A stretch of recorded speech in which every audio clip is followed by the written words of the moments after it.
We don't. When I was a little boy, I read that Franklin Delano Roosevelt used to put all difficult papers in a pile, and then every 6 months he'd turn it over. The ones at the bottom, often they had settled themselves by then. I don't know whether this would do that for us. Well, I shall interview her, right? And I got to figure out where I want to talk to her. This is a more formidable problem than I anticipated. I don't know, there's something about this kitty corner thing I don't like. I don't know what it is. I find somewhere uncomfortable. Most important thing interviewing is to get comfortable yourself. You know? I mean, a surgeon wouldn't be expected to operate if he was upside down or something, right? You gotta make sure that your hands are free and standing in a comfortable place and that the temperature is right? And interviewing is just like that. You've got to feel like you've got your own place. What I think I'd like to do, if you don't mind, is to clear that couch, okay? Would you like to try? Anything I can do for you?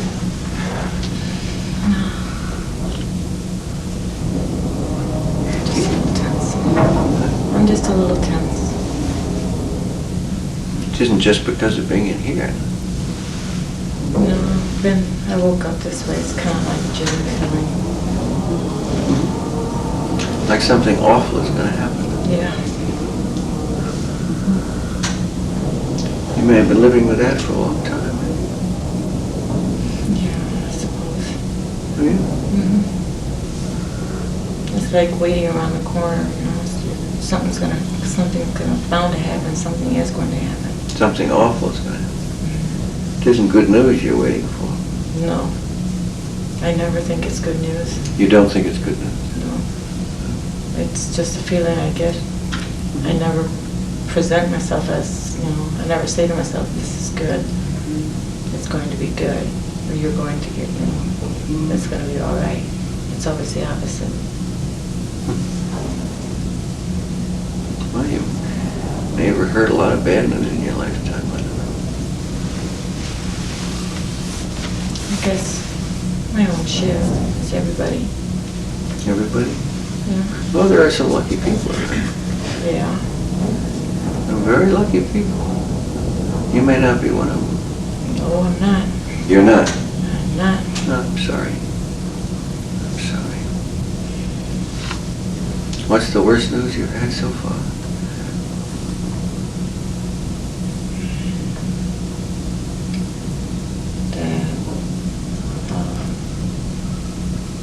They don't know why I have hallucinations, why I hear voices. You have your own theory now. Just don't understand it. No, I don't mean you understand it, but you have your theory. No? Just that I see them and hear them.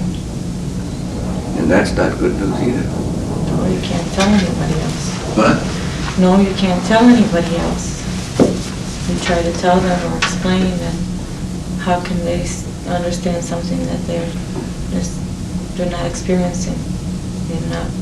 They don't see it. They can't hear it. But these visions and voices, they don't say anything nice to you.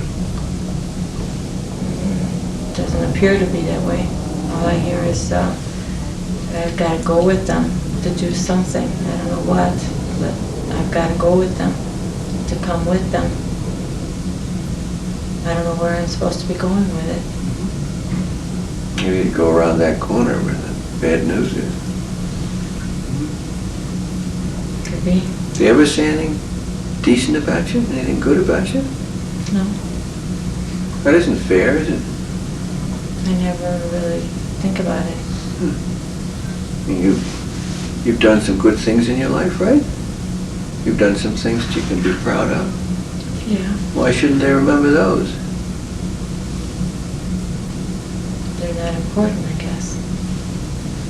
It doesn't seem fair, does it? No. You've done your best, right? Probably. I don't know how much more can a person improve themselves. Yeah, exactly. But these visions and voices are not content with you. They're not content with you.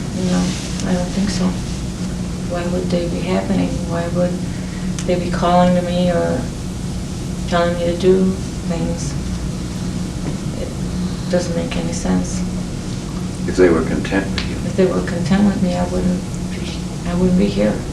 And there are some terrible things that they want you to do too, right? To me, they are. Probably to anybody, right? You're not different than anybody else, right? Yeah. Some of the things, did they want you to hurt yourself? Sometimes. They do. Mm-hmm. Do they call you dreadful names? I'll just say that I'm a failure. I can't fix things right. I failure. can't do anything right. Well, that's terrible, right? Yeah. Tell you you're no good, right? Yeah. Tell you your life isn't worth living, right? Right. That's not good news. Especially now when you're feeling down and out, you'd think they'd say something encouraging, right?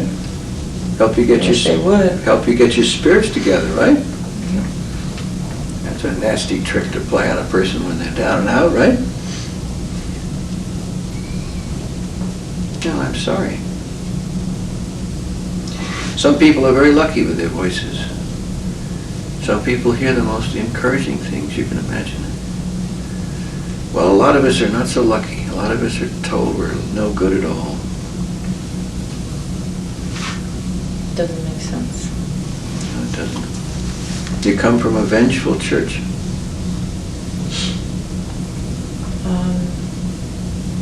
I don't understand the question. Is your God a forgiving God? It's supposed to be. I'm a Catholic, but I'm not a practicing Catholic. I know, but what do you think? Is the church forgiving? Church is just a church. That's what I mean. Some priests are forgiving and some are not, right? I wouldn't know. I haven't been to church in many, many years. I quit going. But you used to go. Yeah. When I was younger. Mm-hmm. And, you were growing up and you got to make your first communion and you got to do your confirmation. Mm-hmm. Those sorts of things. Then I used to go to church. A lot of people hear about hellfire and damnation. Yeah. You heard your share of that? Yeah. You're old enough to have sinned by now, aren't you? Ooh. Not many of us get past 15 and 20 without that, do we? Probably not. No, I haven't met many anyway. My 63 years. Mm-hmm. You've done your share of sinning, have you? I think my share and my share and anybody else's in my family would probably. Oh, you've done more than your share. Probably. I see. So you agree a little bit with those voices, don't you? Yeah. You do. Mm-hmm. You're not ready to forgive yourself.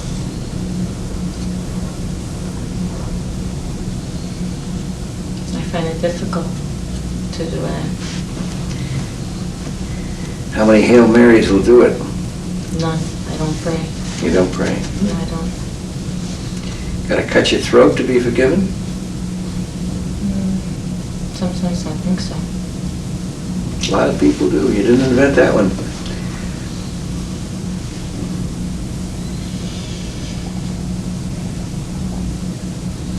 You wouldn't think much of the forgiveness of psychiatrists, would you?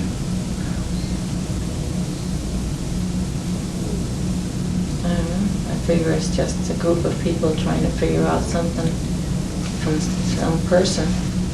You got it straight. Yeah.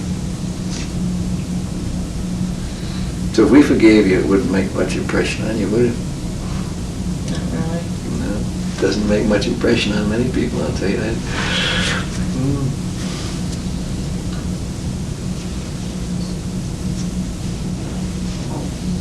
You're not likely to be a born-again Christian either, are you? No. You don't buy that stuff. No.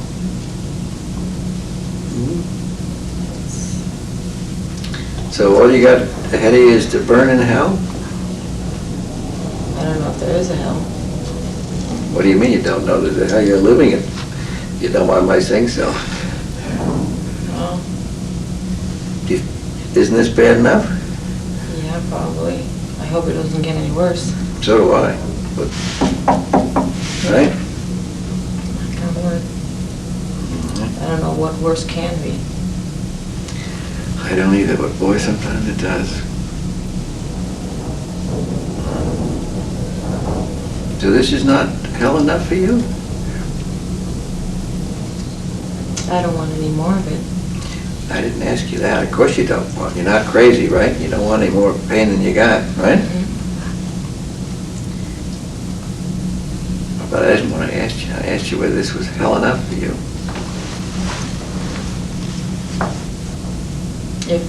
If this is what hell is supposed to be like, definitely, yes, I don't want any more.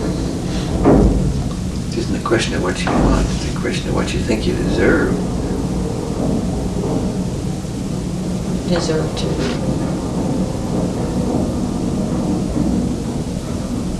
Actually believe in myself that I am a worthwhile person. Good person, right? Right. But there's another part of you that says that you've sinned more than anybody.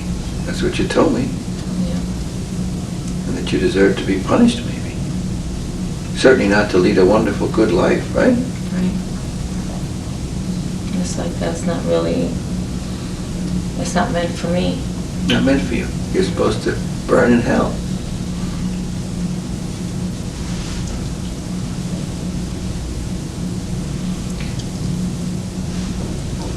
Psychiatric hospital's not a bad place to start, is it? No, it's not. No, unfortunately it's not.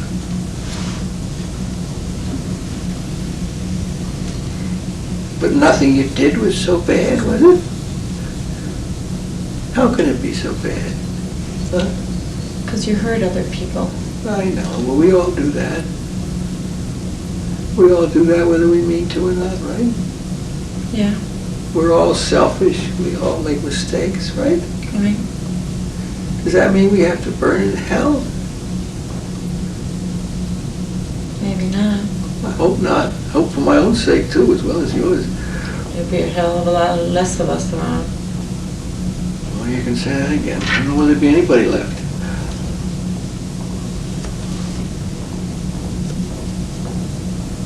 May I ask you a personal question? And please don't answer it if you don't feel like it. Have you really done anything bad? Yeah, quite a bit. You did. You really say that like you mean it too. I do. You expect to grow up and have your life be a certain way, Mm-hmm. and you think and you believe in it. Mm-hmm. And when something comes and happens and you mess it up, and you tell yourself it's going to be all right, then something else comes along and messes it up, and you tell yourself, well, don't worry about it. And But after a while, you're just, what else is next? made too many mistakes, right? Can't forgive yourself, is that what you mean? Yeah, in a way. I don't really understand what forgiveness is. I wasn't taught anything about being a forgiving person. You weren't? You don't seem like a bad sort. Well, I mean, I'm pretty good at forgiving other people. You are. Well, that's a good start. Now all we got to do is turn that around to you, eh? Yeah, that's what I've got to do. You gonna do it all by yourself? I don't think so. Well, maybe you can. More power to you if you can.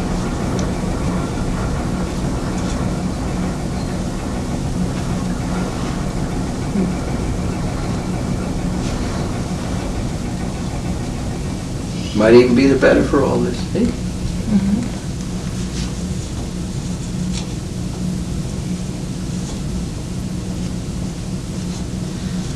I wonder, can she forgive herself?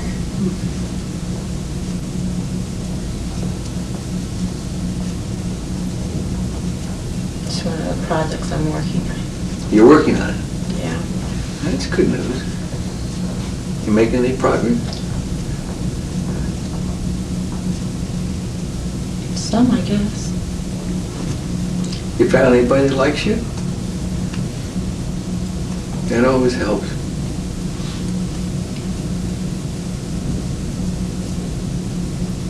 Some people, I guess. Some, You do? yeah. I don't mean people that love you, I just mean people that like you. There's a lot more loving in the world than there is liking. Yeah.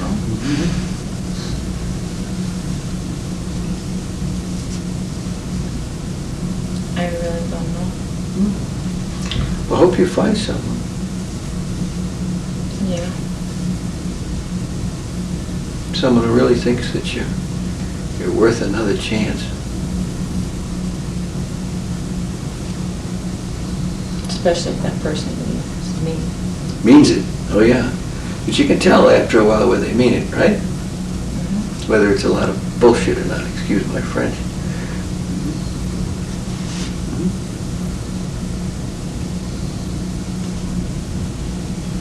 Well, good luck to you. I hope you find someone like that. Because you don't want to be in hell, and if you're in hell long enough, people eventually throw themselves off of bridges or shoot. That's what they do. I hope you don't do that. Nice to see you.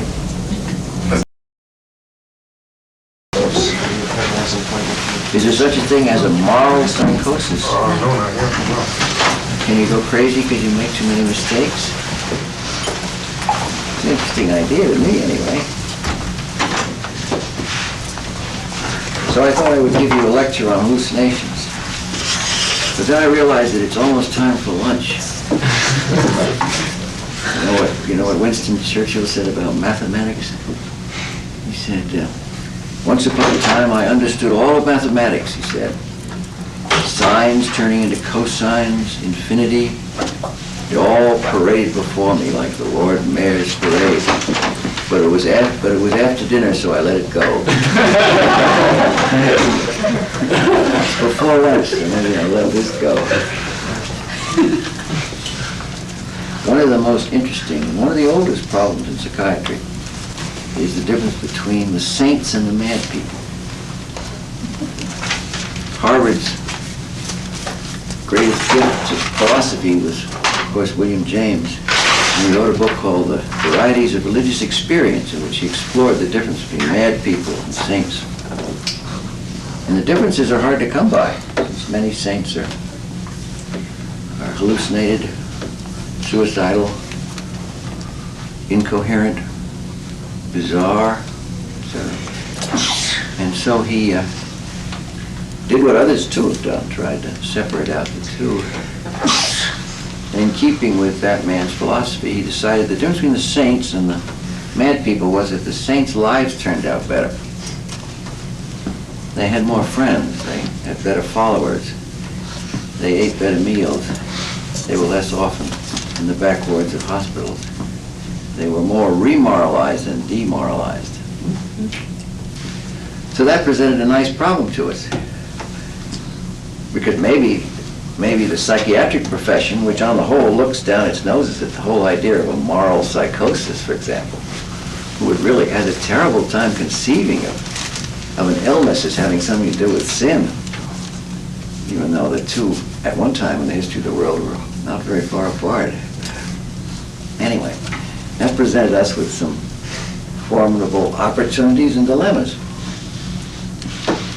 Well, to go about this systematically, and God knows why I should be trying Psychosis to Lens, but to go about this systematically, right, you might want to know a lot about hallucinations. Just simply taking that as one small facet of this complex clinical picture. Now, under what conditions do people hallucinate? The answer is under almost all conditions. Everybody hallucinates at night and sleep. Many people hallucinate on falling asleep, especially if you're younger. Some people can hallucinate at will, especially if you're young. Some people can hallucinate, however, even when they're old at will. Toscanini was supposed to be able to read music and hear it at the same time.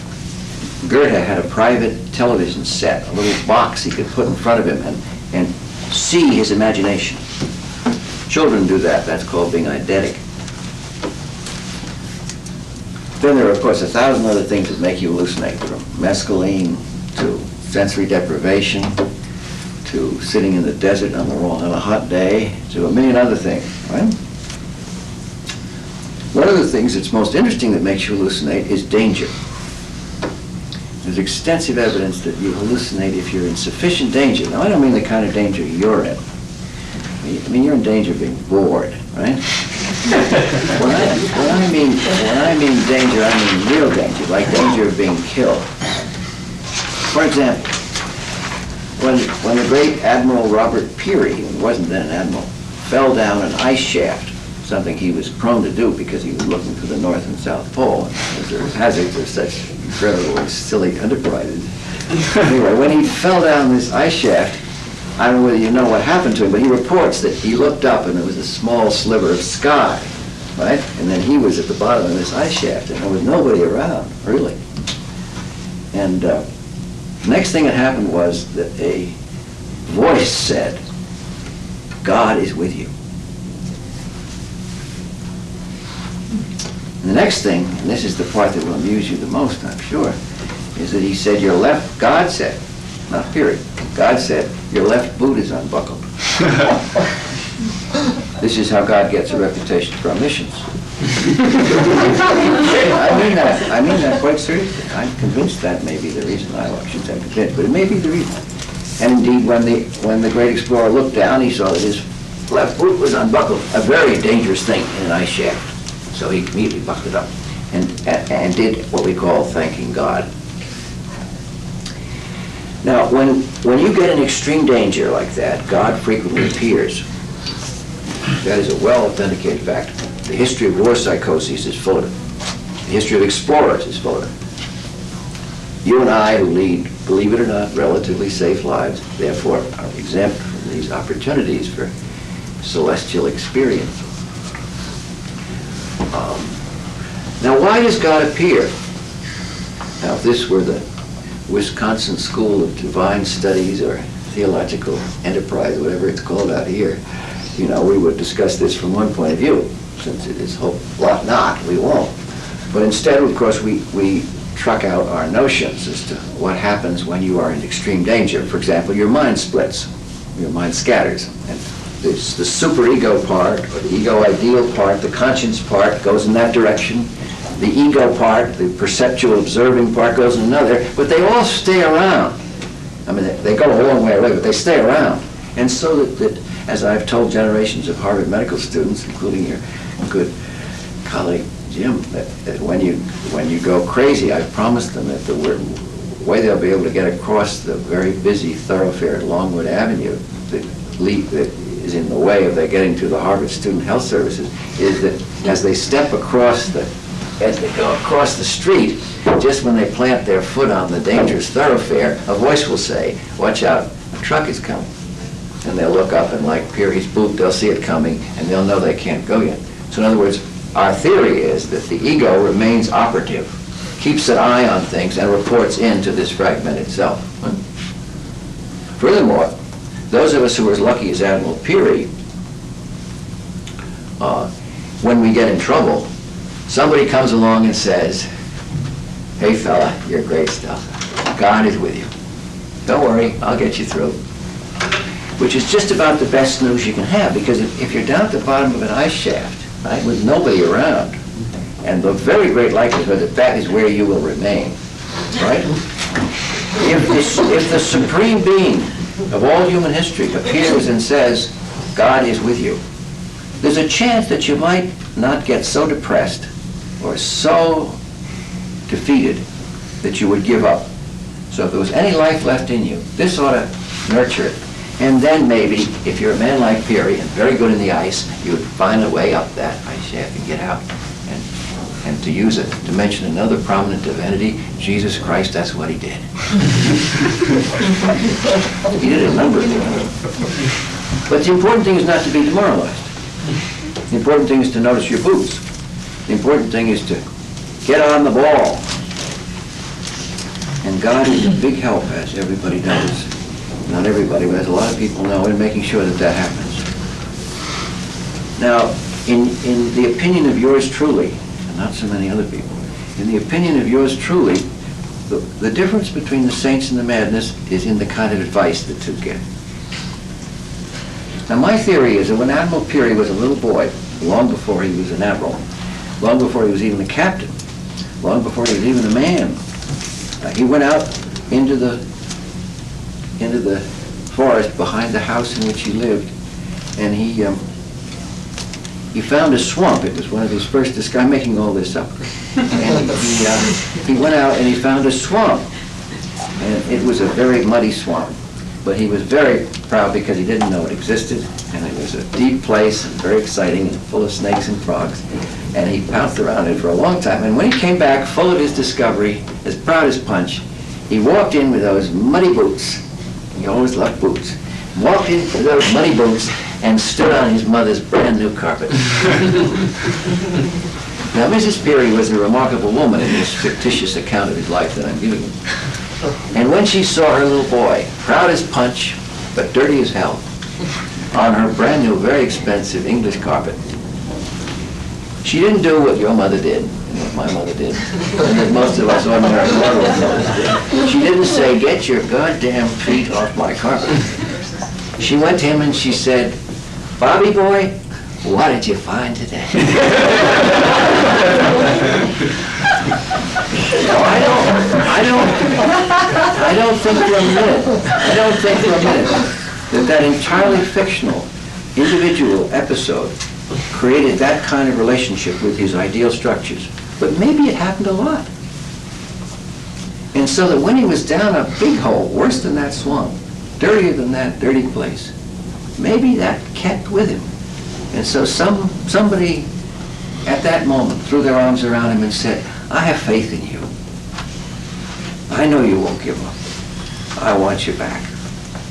Maybe that made the difference between him and most of the rest of us, including maybe our dear friend today, in terms of being able to face up to mistakes.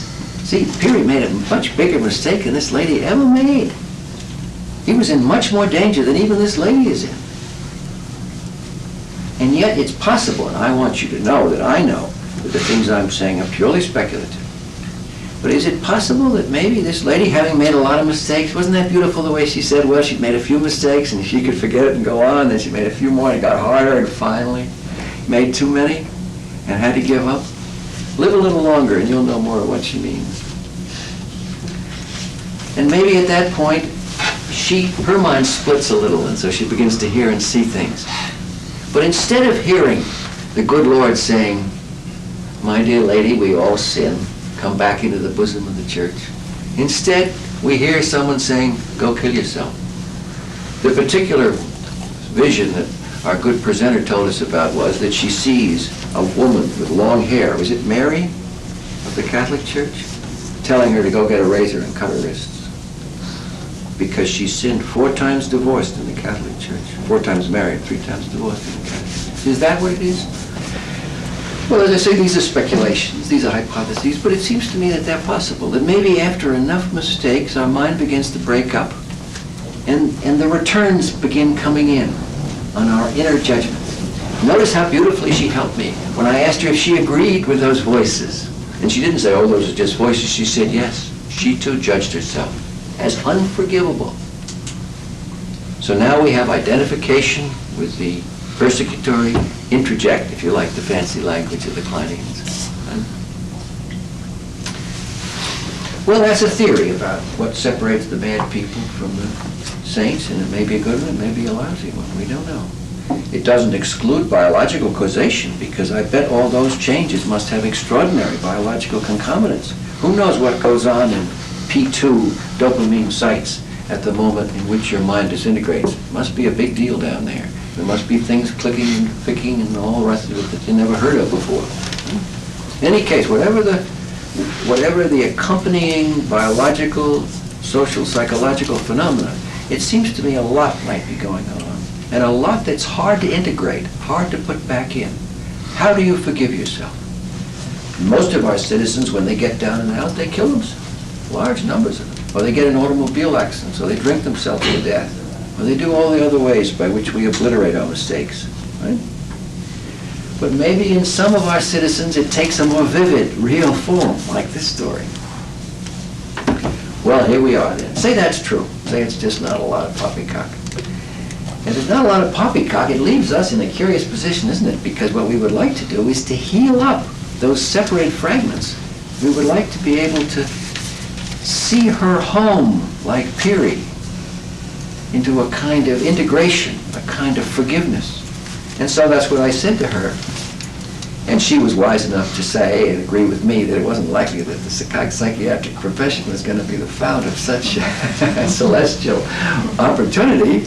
And I hope she understood that I didn't condemn her afresh for not finding in us the fountain of all mercy. Because God knows that I don't think many people do. And, but she then sensibly said that she would undertake this program perhaps by herself. And in fact, she was doing it. She was trying to figure out a way to forgive herself. And I asked her, you heard me ask her if she had made any progress in that, you know, hoping we could jump maybe on the bandwagon. And she said she was getting somewhere. And then you saw my sneaky insertion there, where I said that I hoped she'd found someone to like her, because that helps in that process, as we all know. You know, so when you go to your friend, your real friend, mind you, when you go to your real friend and tell your real friend how you goofed, you know, and how you now can't go back to A, B, or C, right? And your good friend doesn't say, oh, you son of a bitch, you did it again, but your good friend says, oh, I know, you know, and you begin to heal it up a little bit in that liking. And I meant it when I said that liking is much rarer than loving. People are always going around loving each other. It's a big game. It probably attracts more attention than anything except war. But liking is not so common. That's why friendship is so wonderful, because if you really have someone that likes you, who takes good care of you when you need it, they may love you a little, but they like you. I mean, they like to have you around. It isn't just a question that you're wealthy or beautiful or sexy or powerful. It's just they like you. I mean, God knows what that's about. But they do. And so you go to them and they make you feel good. I.e., they don't make you feel so self-condemnatory. And I was hoping she could find someone that would like her. She's likable. As I said to her, she didn't seem like a bad sort. And she didn't. Most of us don't, given fairly good conditions. And, but I thought, well, one of the nicest, I didn't say this, but of course I was implying it all the while, wasn't I? I was implying that, and I almost did it, but I think I was probably, you tell me whether I was wise not to. I almost said, you know, look around, I said, look around, you know, this mental health profession, they're a funny bunch. I've known a lot of them for a long time, and one thing about them is that many of them have had a lot of trouble. They come to this work honestly. You know, the ophthalmologists, you scratch any ophthalmologist and their little cousin, age 3, died of, you know, glaucoma, or all the orthopedic surgeons had a sister that couldn't walk. I mean, it's, you know, we all get into this work for the same reasons. And most of us have known a certain amount about psychological suffering, difficulties, you know. We're worried about being crazy. Scratch a mental health worker and they'll tell you that they're worried about being crazy. And, you know, maybe they're probably right. And so I said, so what I was implying was that around here with our people, there's an unusual percentage of people that are going to like you despite this. In other words, they won't be quite so moralistic or unforgiving as the bulk of humanity. They'll be looking for what you might be worth in their terms. So that one of the ways it seems to me we're useful is that we're more likely to like the patients than most other folks. And we have a lot of wonderful ways by which we make our liking justifiable. For example, we have brilliant theories about how to understand them, which makes them often much more likable. But I think we also deep down like them more. Perhaps because, as I say, we're a little bit like them. And so that was the implication with which I closed, that maybe one of us could make that forgiveness a little bit easier and stamp out some of the suffering. Sometimes something else happens, which when it happens gives us a feeling that we're real pros, but this is not just a lot of hot air, this mental health stuff. Sometimes, after you've been with somebody like this for quite a while, they come in and they tell you, doctor, I want to tell you something. They're usually embarrassed about it because it's such an intimate thing. They say, I want to tell you something. I heard your voice the other night. You know, that was a hallucinated person. I heard your voice the other night. I've listened to this enough so I don't get too dumbfounded by that. And I also have gotten over the sort of transference problem a little bit, so that doesn't bother me so much. And instead I say, well, I hope I said something nice. No? And then sometimes the patient says, that's it, you did. It's the first nice thing I've ever heard from my voices. Now, what I want to happen is happening. Sometimes years later they'll come back to you and they'll say, you know, Doc, I was about to go crazy. I got in trouble and I was about to go crazy, and instead of the voice telling me I was a son of a bitch, faggot bastard, right?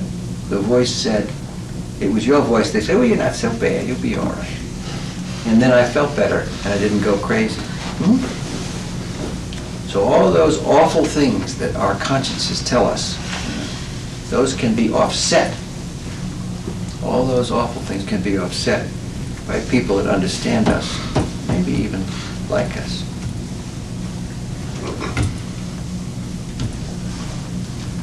That speech took approximately 15 minutes. Oh, shut up. For a while. I had a question about your interview technique. While you were talking with her, you said something like, well, you made some implication kind of that, well, you know, some of us are fortunate enough to hear good things and some bad things. Kind of brought her experiences into the realm of common human experiences. And I wondered if that was something that you thought of specifically for her, or whether you kind of do that all the time with people that are hallucinating? We do that a lot. We try to bring it, as you say, bring it together. Because, of course, we all hear things all the time. That's called talking to yourself. Everybody does it.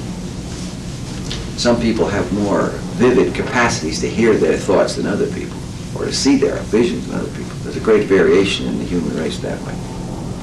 But we all do it. You know, when you're playing tennis, right? And you miss the shot, and you say to yourself, get on the ball. Or, how did I do that? You know, it's a mixture of correction and inspiration. It's a characteristic voice that you hear in athletic moments. But the same thing goes on in all other events. So this is just what we all do. Now, granted, there's a difference between the level of dissociation that's involved in it. But it's not a totally different, I don't think.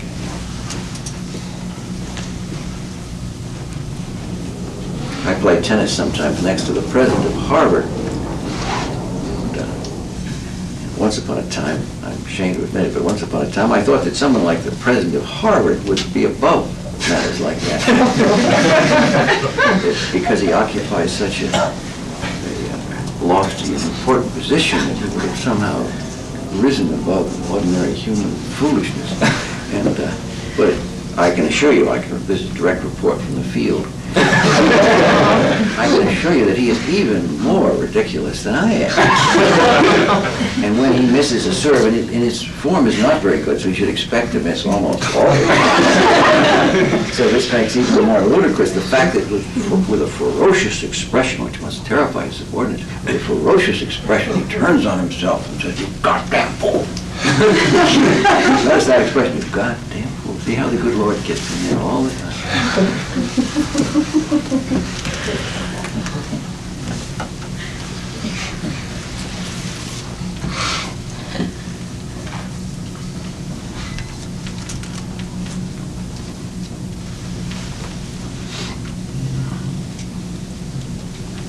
You made a few very explicit references to suicide, like cutting the throat and blowing the brains out. Is that, well, maybe you can say what you're thinking about with that in terms of making it seem, that you understood what was going on and the stakes, or... Well, there were two references, as I recall. I mean, one was when I was trying to find out what she would have to do to gain forgiveness. What punishment would be sufficient? to warrant being okay with her superego or conscience. That's what I mentioned. I had to cut it short. And the other time was when I said that if this forgiveness didn't take place, she went on beleaguered this way, that she might indeed kill herself. But I was trying, as you understood, I was trying to represent as vividly as I could what the inner experience is, which is that you really should be punished, that you deserve to die or you deserve to suffer. You deserve to burn in hell. And that isn't an abstract idea, that's experienced as burning. So people set fire to themselves. People cut their throats. People, do very, very awful things. What sort of medications would you recommend for management? Well, I agreed with the program that they were using. Haldol is a godsend for hallucinations. It affects both her visual and auditory hallucinations, which to me is surprising because visual hallucinations are different. Visual hallucinations on the whole are more amenable to suggestion and treatment, I think. Don't you agree? But visual auditory hallucinations are very often often lessened by phenothiazines in general.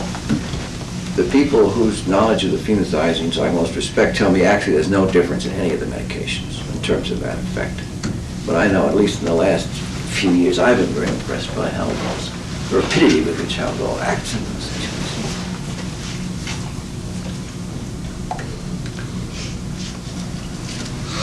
How did you decide when to end the interview? Well, one gets tired. I find that many of my decisions, it's a very hazardous way to make decisions. The largest single reason, in my opinion, that patients kill themselves is that we just get tired. We give out. When you run inpatient services the way these folks do, that's the one of the things you've got to watch out. Because after a while, the people just wear us out. After a while, you still care about them, but you just don't care about them. You can't get it up, as they say, anymore. It just goes away. But I was a little bit tired, but I was also finished, and I didn't have any books to say. And maybe you thought there was something else I should do. Probably there's a lot else one should do. These interviews are funny things anyway, they're exploitative, they're exhibitionistic, they have features that, are good for the health of people, so one has to keep that in mind and not prolong it too much. And I reached sort of the end of what I knew about the subject, that she would need some forgiveness, hope she can find someone to help her get it. Maybe she can try, maybe she can, I even said, you remember, maybe she'll be a better person for it. Jim Guston was telling me that William Sloane Coffin was coming to preach in your community not long from now. I don't know that man, but he said something, wrote something once which impressed me very greatly. He said that the reason that some people are profound is that they've been pushed down a lot. So she might end up really quite a remarkable person, having been pushed down a lot. Maybe she could be somebody really substantial in our world, someone who knew what was going on, and had somehow made peace with her ordinary human mistakes and sinfulness. And that happens. Harry Stack Sullivan loved to publish cases of patients that had been better after their psychosis than they ever were before, which was a good way of sticking a knife into people like Emil Kreppel and Eugen Bleuler, who said you never reconstitute. He loved to report cases where people really became much more important, interesting, and vital people than they'd ever been before they went crazy. And that happened. I have seen instances of that which lead me to believe that that's one of the common outcomes. That doesn't mean it happens in half the cases, but it may happen in 10% of the cases. I was going to ask you to comment on the narcotic usage and her pain relief, if you will. Well, she's done a lot of things wrong, right? She's a sinner. Too many men, too many drugs, God knows what else. It's the usual story, right? Yeah. Is the pain in her head the pain of some kind of conversion, sinfulness? I don't know. Does she have migraine? Does that contribute to her visual aura? Is that part of her hallucinations? It's a possibility. It's a possibility. You can see hallucinations as aura of migraine every day of the week if you look for it. A lot of possibilities. You're really talking about her existential angst or pain. There's a way of perhaps thinking about her being down or depressed. I was using psychoanalytic language, though, wasn't I?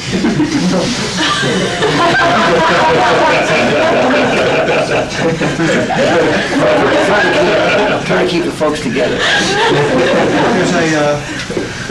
There's a way of thinking about her being down or in a losing position as a way of fighting back, of reestablishing control.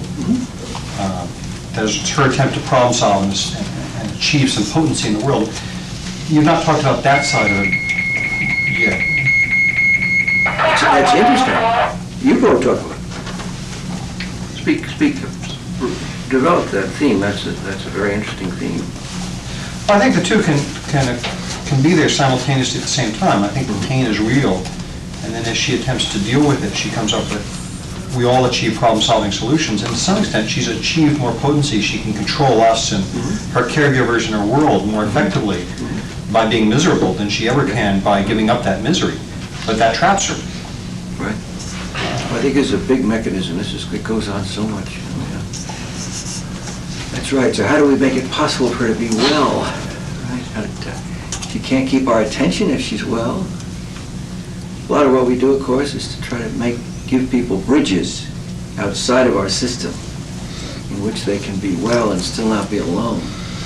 That's a place we're not often very effective. Oh, it's a very important thing. That's usually referred to as secondary gain, but it can be a very primary thing too.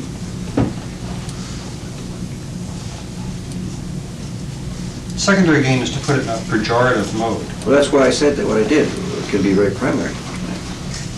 You know, the schools of psychiatry indicate that every other person's gain is your secondary gain, right? Social benefit is secondary gain to the analysts, right? Et cetera, et cetera.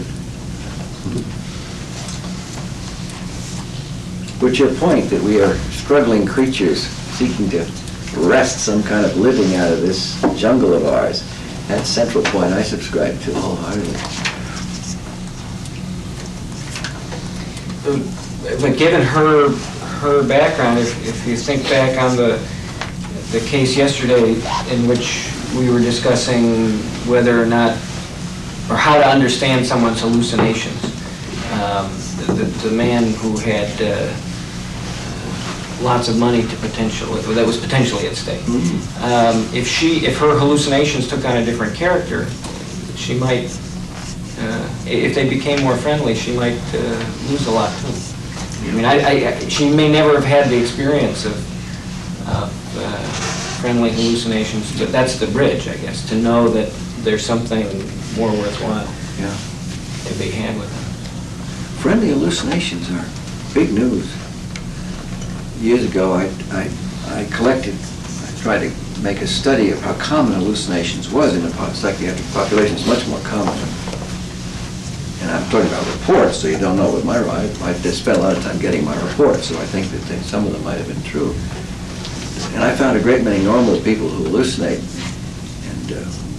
But as I say, one of the features of that is that the hallucinatory voices are friendly or supportive or interesting. I don't think that surprises us. I mean, as I say, we go around talking to ourselves, and some people do have a more varied cast of characters with whom they address themselves. But it's nice. It's a nice thing. Some of you know the kind of memories that sustain you, right? And that's a form of the same thing.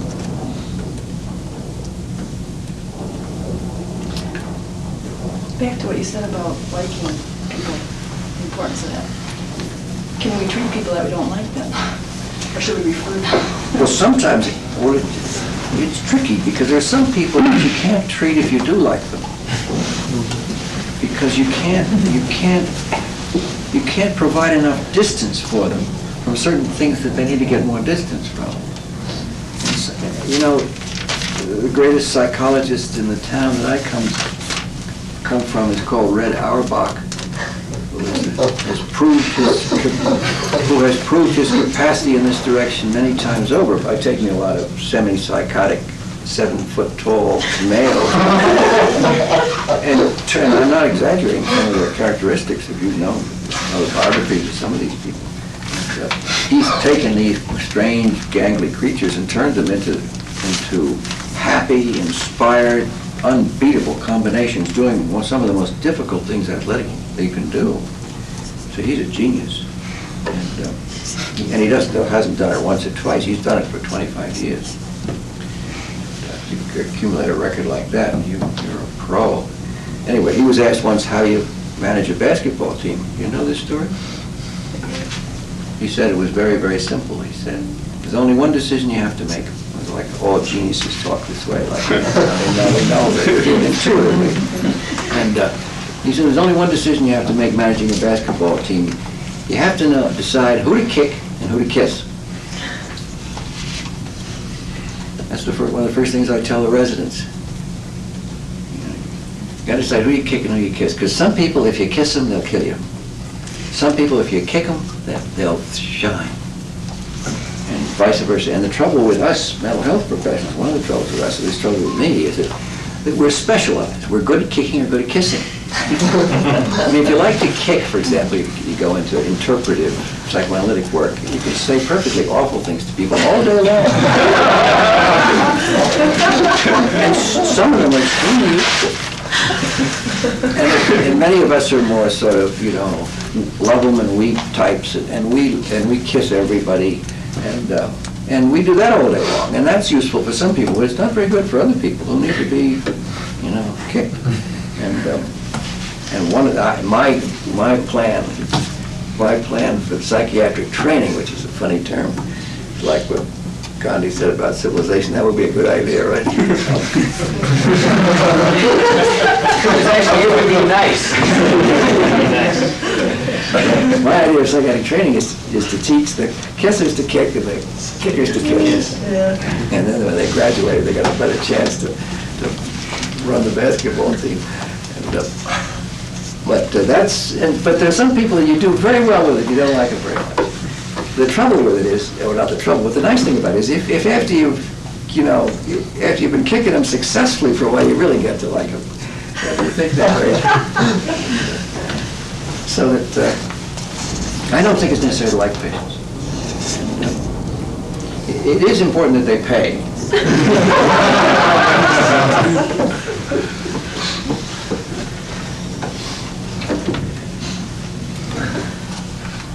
There would be a danger with her. You were very gentle with her, actually, encouraging. Speaking of kissing, I mean, you weren't kissing, but you were at least shaking hands on a number of points. You notice how far away from her I came? Yes, I noticed too. I moved in the middle of the couch, I put her in the middle of the couch. Yeah. I didn't want to be cozy with her. Keep your legs free. Yeah, but I would worry that she could be a tough lady. I would worry with her that you would say encouraging things to her, and you would think she's not being hard enough. That you're not being hard enough on her. So. She had that kind of supine quality of, that she would think you were holding. Yesterday you said hats off to someone when she left, and I think she sort of said under her breath, like, I'm not sure I deserve it, or something like that. What happens when what sort of things might, in this kind of situation, do you say that have a harder edge? Do you see what I'm saying? It would not add to her self-criticism. Exactly. Well, what immediately comes to me, your question is a fundamental one. What comes immediately to my mind is that you'd have to make a decision probably pretty soon about what your attitude toward her self-punitive interjections for the church, for example. Mm-hmm. That's tricky because she's identified with them, so if you attack them, you'll be attacking her. Yeah, right.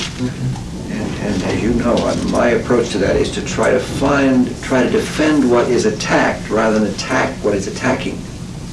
Mm-hmm. So that if, for example, if the issue of drug abuse came up, I would probably go to great pains to talk about how everybody really would like to do that, and how it's really sometimes the only possible solution. And that, as a nation, we don't have a very good record on drug abuse. I mean, if somebody isn't stoned on marijuana, they're going for cocaine. If they can't find cocaine, they'll go down to the liquor store and, blah, blah, blah. I mean, anybody that starts getting moralistic about taking the wrong substances in, whether in the form of smoke or any other form, is going to have a hard time finding a constituency in this country, or anywhere else probably. So, I mean, when someone invites you to condemn them as a bad person because they have, abused Percocet or whatever it is, I can feel pretty comfortable about throwing my arms out and asking her, hoping she'll join the club. And now that we have entered the period of the great sin of cigarette smoking, which the moralistic vigor of America, which has disappeared from the churches, has appeared in the cigarette boxes, right? So anybody who is caught smoking in the company of one of these great saints of cleanliness is immediately told as a fool and a horror. Many of my colleagues will not allow their patients to smoke in their presence. And I don't know whether it's because my colleagues think they're going to get emphysema by inhaling this stuff once in a while. I don't know what it is. Maybe they're right. But I find the complete reversal in our national morals on this point dumbfounding. Not many years ago, everybody smoked. In fact, if you didn't smoke, you were regarded as some kind of weakling. Now, if you smoke, you're regarded as more or less, you're done for. There's something wrong there. I don't care what the Surgeon General says about the risk. There's something wacky going on there. And I think it's because we've got a scapegoat and we're jumping on them, killing them all. I tell my patients when they smoke, Jesus Christ, if it gives you some pleasure, what else is giving you pleasure these days? Is that bad? It never stopped anybody smoking, telling them they were a sinner anyway. That's mostly the reason you smoke, so you'd be a sinner when you're young. Certainly why I smoke. I was thinking about this lady in terms of this religion business, and it seemed like one of the things that was hard is that she said, I don't go to church. Not for many years, she said. Yeah. And so it seemed like it'd be hard to sort of sympathize with how difficult it is because she's condemned, because on the surface she's saying, I don't believe in that stuff. But that's plainly not true. But Catholics... Well, but you can't just go right in there and say, oh, you do too. No, but... I wouldn't. But notice what happened in the interview.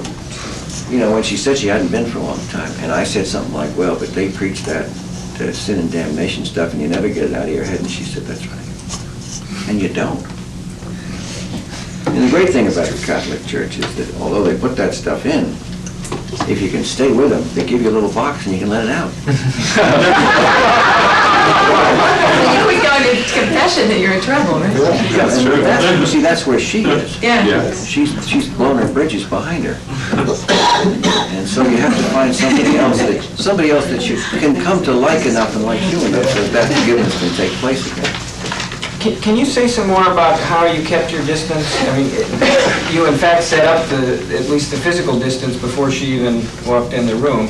And I gather in retrospect, at least, it was nice to have that distance so you would have some room to reach out toward her. But can you say some more about how... I thought she was proud from the story as it was well given to us. I thought she was a proud person. And even though she was having a lot of trouble, I didn't think she was going to be down and out. And I also thought she probably had a lot of experience of life and was a fairly aggressive person, I thought.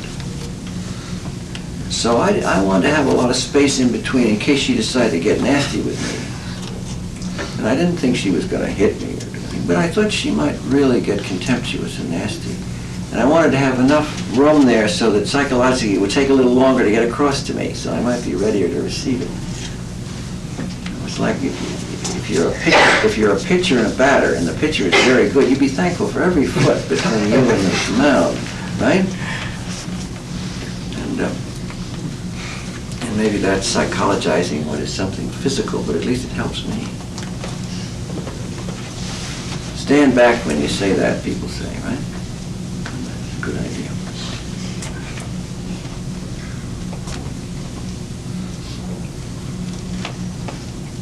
Funny, the distance, the geography of these things is so important.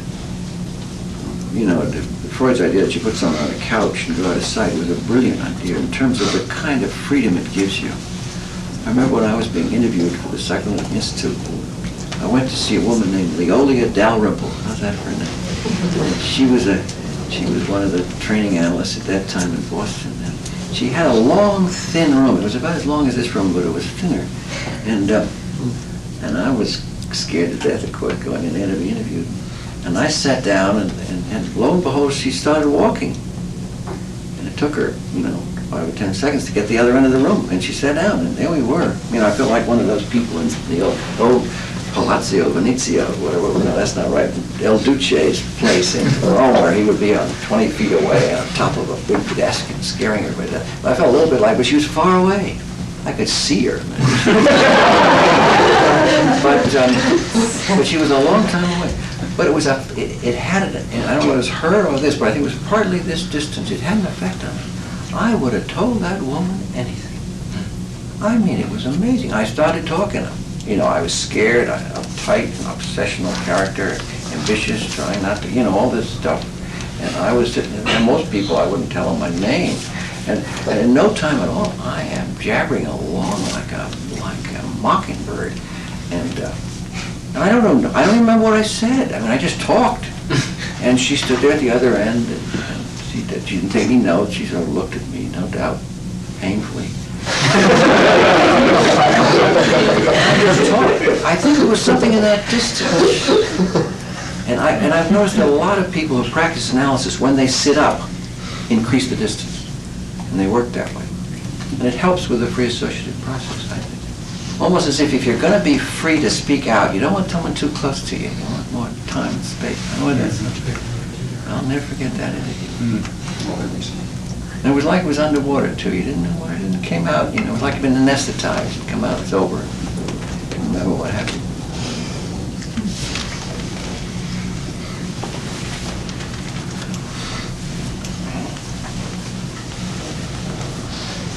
I read about an interesting, as a sidelight last night, there is a fledgling group that, I don't know if it'll ever become as useful a referral as Alcoholics Anonymous, but it's called Catholics Anonymous. What's the number?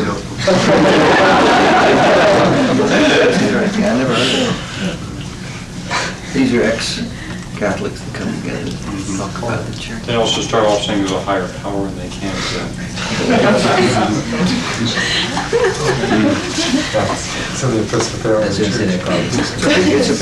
That's a very interesting thing. It's a big problem. You start in early that way, and boy, you get into people's heads. I wonder how much, I mean, you're proposing that this woman could perhaps connect with someone who liked her and not be so burdened by this interject to the Catholic Church. And I wonder what your experience is of people actually being able to do that. With each other. Yeah. Well, I think it happens a lot. It doesn't necessarily happen with us. It happens outside with other people. I mean, you remind me of something I'd heard, and it was true that there are some defrocked priests who have their own congregations of people who left the church. But, I think it can happen. We do it for each other. We like each other.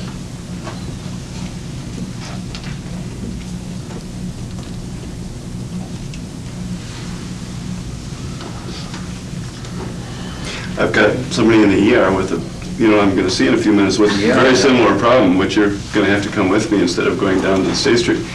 But one of the interesting thing about him, in terms of Karen's question, is that I've been doing this kind of work that we're talking about in terms of this guy has tremendously attacking interjects. one of the problems with it I've noticed is that they can suddenly come back fairly strong, not having been around. So I'm wondering about your experience with this, that one can ward off and one can sort of have less of the correction and more of the backing, but when suddenly it can get really bad very fast. Very quickly. Have you noticed that? Oh, and unexpectedly. Yeah. Oh, yeah. I've been caught off guard. Maybe. Very dangerous situation. So one can be lulled into a false sense of security, I think, with these people, because one actually begins to like them, and they begin to like themselves more, and then like this guy's having trouble. And something goes on, you don't know anything about it, and the whole thing is set in motion again. So often with close relationships, they'll be encouraged enough by the liking that then they get into a clinch with somebody, and someone just goes boom. Exactly. So I begin to think that one of the things to do with them also is to help them and be more skeptical about the world. In fact, the more successful you are with them in a way, the more I think one has to, there's almost like a parallel capacity that goes along with it. And in agreement and continuation of Jim's remarks, there are people who have a remarkable capacity, or so it seems to me, to attract individuals who will attack them. Yes, exactly. It's just, some people are, I don't know what it is, they send up a flag which says, "Kick me," and boy, you don't have any trouble finding people who do it. Right. Well, I hope that your experience at noontime is happy. I hope I've learned enough this morning to carry on with this case. All right, we resume at 2 o'clock.